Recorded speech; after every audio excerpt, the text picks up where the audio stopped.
A very good morning, dear students. Today we will continue the same lesson number 5 in history, rulers and building. In previous class we have discussed about why were temples targeted. Today our next topic is garden, tombs and forts. So let's start our topic. Under the Mughals, architecture become more complex. Mughal time periods में क्या है, जो architecture है वो क्या है, बहुत complex हो गया. Babur, Humayun, Akbar, Jahangir and specially Shah Jahan were personally interested in literature, art and architecture. जो बाबर, हुमायूं, अकबर, जहांगीर और स्पेशली शाहजहां थे वो पर्सनली इंटरेस्टेड थे किसमें, लिटरेचर, आर्ट और आर्किटेक्चर में. In his autobiography Babur describe his interest in planning and laying out formal garden. जो बाबर की ऑटोबायोग्राफी थी उसमें उन्होंने डिस्क्राइब किया था कि उनका पर्सनल इंटरेस्ट किस में है, फॉर्मल गार्डन्स को कंस्ट्रक्ट करवाने में उनका क्या है, इंटरेस्ट है. अब ये फॉर्मल गार्डन्स क्या है, formal garden place within rectangular walled enclosure and divided into 4 quarter by artificial channels. जो फॉर्मल गार्डन है इसमें गार्डन्स को 4 इक्वली क्वार्टर्स में डिवाइड किया है और उसमें क्या है, आर्टिफिशियल चैनल्स भी हैं. मैं आपको अभी पिक्चर में शो कराऊंगी.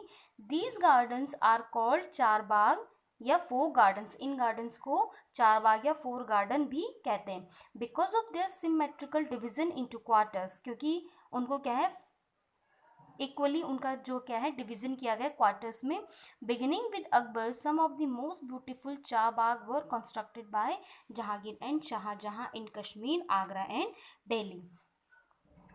बाबर के बाद अकबर, जहांगीर और शाहजहां ने ये जो चार बाग गार्डन है इनको कश्मीर, आगरा और दिल्ली में कंस्ट्रक्ट करवाया. अब मैं आपको दिखा रही हूँ कि चार बाग गार्डन क्या है. ये आपको पिक्चर दिख रही होगी, आप भी अपनी बुक ओपन करो और उसमें ये फिगर को देखो. इसमें देखो ये आपको 4 गार्डन दिख रहे हैं, 1 2 ये 3 ये 4. अब इसमें क्या है, यहाँ पे क्या है, ये बीच में प्लांट्स को ग्रो किया गया और इनके किनारे क्या है, इनक्लोजर वॉल है, यानी कि एक वॉल है किनारे किनारे जो क्या है गार्डन के चारों ओर क्या है, सराउंडेड है. अब इसमें ये बीच में आपको दिख रहा है जहाँ पे मैं पेंसिल ड्रॉ कर रही हूँ 1 ऐसे करके, ये दिख रहा है प्लस का सिंबल बन रहा है.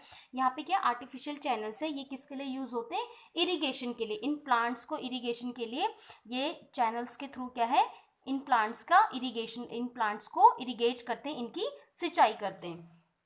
और ये जो चार बाग गार्डन है इन्हें इक्वली रेक्टेंगुलर शेप में क्या किया है, डिवाइडेड किया गया है. तो ये आपको दिख गया ना कि क्या है char bagh garden. Now there were several important architecture innovations during Akbar's reign. Akbar के टाइम पीरियड पे क्या है, बहुत सारे आर्किटेक्चरल इनोवेशन हुए और सबसे पहले यहाँ पे क्या बनाया गया, एक पिस्ता जो सेंट्रल जो डॉम होता है वो बनाया गया. सेंट्रल डॉम मतलब ये जो आपको दिख रहा है गुंबद, इसको बोलते डॉम, ये बनवाया गया. नाउ अब आपको ये पिक्चर देखनी है. फर्स्ट ये आपको एक पिक्चर दिख रही है, ये फिगर है, ये क्या है, हुमायूं का टॉम है. First visible in Humayun's Tom, the Tom was placed in the centre of huge formal चार बाग. जो हुमायूं का टॉम है इसको कहाँ पे बनाया गया, एक बहुत बड़ा फॉर्मल चार बाग गार्डन था, उसके सेंटर पे इसको क्या करवाया गया, कंस्ट्रक्ट करवाया गया. And built it in the tradition known as 8 paradise. और जो हुमायूं का जो टॉम है उसको किस नेम से जाना जाता है, 8 पैराडाइज. अब इसे 8 पैराडाइज क्यों कहते हैं, a central hall surrounded by 8 rooms. इसमें क्या है, पहले एक फॉर्मल चार बाग जो गार्डन है उसके सेंटर में बनाया गया एक बहुत बड़ा हॉल और उसके किनारे किनारे क्या है, 8 छोटे छोटे रूम्स बनाए गए, इसीलिए इसे क्या कहते हैं, 8 paradise. The building was constructed with red sandstone edge with white marble. और ये जो बिल्डिंग है ये रेड सैंडस्टोन और वाइट मार्बल से कंस्ट्रक्ट की गई. जैसे आपको पता है कि जो ताजमहल है वो भी वाइट मार्बल से कंस्ट्रक्ट किया गया है. Now Shah Jahan reign witness a huge amount of construction activity. अब जो शाहजहां का जो रूलिंग पीरियड था उस टाइम पे क्या है, सबसे ज़्यादा कंस्ट्रक्शन एक्टिविटी हुई, स्पेशली कहाँ पे, आगरा एंड दिल्ली में. The ceremonial halls of public and private audience, दीवाने खास OM were carefully planned, placed within a large courtyard. These courts were also described as chihil सुतन और 40 पिलर्ड हॉल्स। अब जो शाहजहां है उन्होंने क्या है, एक ऑडियंस हॉल को कंस्ट्रक्ट करवाया गया जिसको क्या कहते हैं, दीवाने खास। इसमें क्या है, उनके जो कोर्ट सेशन है उसकी मीटिंग्स होती है, यहाँ पे इंपॉर्टेंट डिसीजन लिए जाते हैं। तो ये बहुत बड़ा क्या है, एक हॉल सा है जिसमें क्या है 40 पिलर्ड हॉल्स है इसमें, यानी कि इस हॉल के अंदर 40 पिलर्स हैं। Now Shah Jahan audience hall were specially constructed to resemble a mosque. जो शाहजहां का ऑडियंस हॉल था वो क्या है, बिल्कुल मॉस्क्यू के जैसे ही कंस्ट्रक्ट किया गया था। The pedestal on which his throne, अब जहाँ थ्रोन मीन सिंहासन, अब जहाँ पे शाहजहां का सिंहासन बनाया गया उसको क्या कहते हैं, किबला।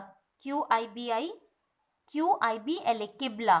किबला का मतलब होता है एक डायरेक्शन जहाँ पे क्या है, मुस्लिम प्रेयर के टाइम पे अपने फेस की डायरेक्शन रखते हैं। ठीक है, तो ऐसा ही क्या बनाया गया वहाँ पे, जो शाहजहां का जो थ्रोन था उसकी डायरेक्शन इस तरीके से थी, जहाँ पे क्या है, मुस्लिम जब अपनी प्रेयर ऑफर करते हैं तो जिस तरफ उनकी फेस का डायरेक्शन होना चाहिए उस तरफ क्या था, शाहजहां का थ्रोन था, यानी कि उनका सिंहासन था। The idea of the king as a representative of God, ये जो आइडिया था शाहजहां का, वो क्या शो कर रहा था कि जब जितने भी उनके मिनिस्टर्स होते हैं कोर्ट में या ऑडियंस हॉल में, तो वो उनकी तरफ फेस करके क्या करते हैं, अपनी प्रेयर ऑफर करते हैं। तो वो क्या क्या एक चीज़ शो करना चाह रहे कि वो क्या है, जो किंग है वो गॉड के एक रिप्रेजेंटेटिव हैं, यानी कि गॉड का एक मिनिएचर फॉर्म है।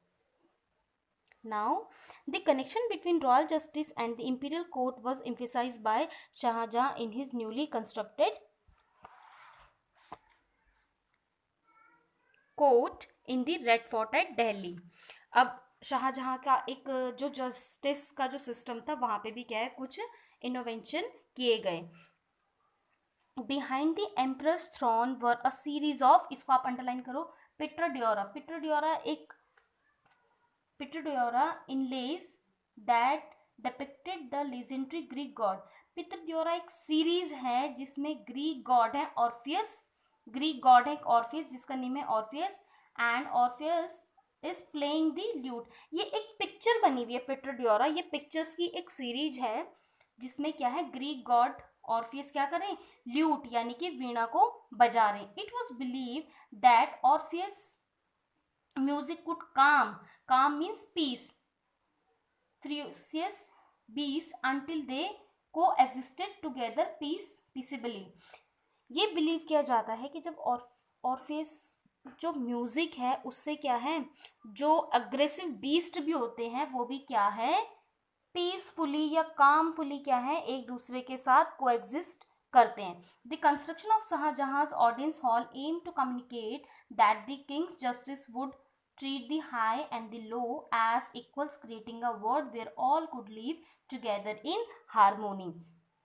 जो शाहजहां का जो थ्रोन था, सिंहासन, उसके पीछे ये पिट्राडियोरा की जो सीरीज बनी है जिसमें ऑर्फियस ग्रीक गॉड क्या करें, ल्यूट को प्ले कर रहे, बजा रहे। तो उसका ये बिलीव किया जाता था कि जो ऑर्फियस म्यूजिक है वो इतना पीसफुली है, इतना कामफुली है कि जिससे एक अग्रेसिव जो बीस्ट होते हैं, एनिमल्स होते हैं, वो भी क्या पीसफुली रहने लग जाते हैं। तो ये एक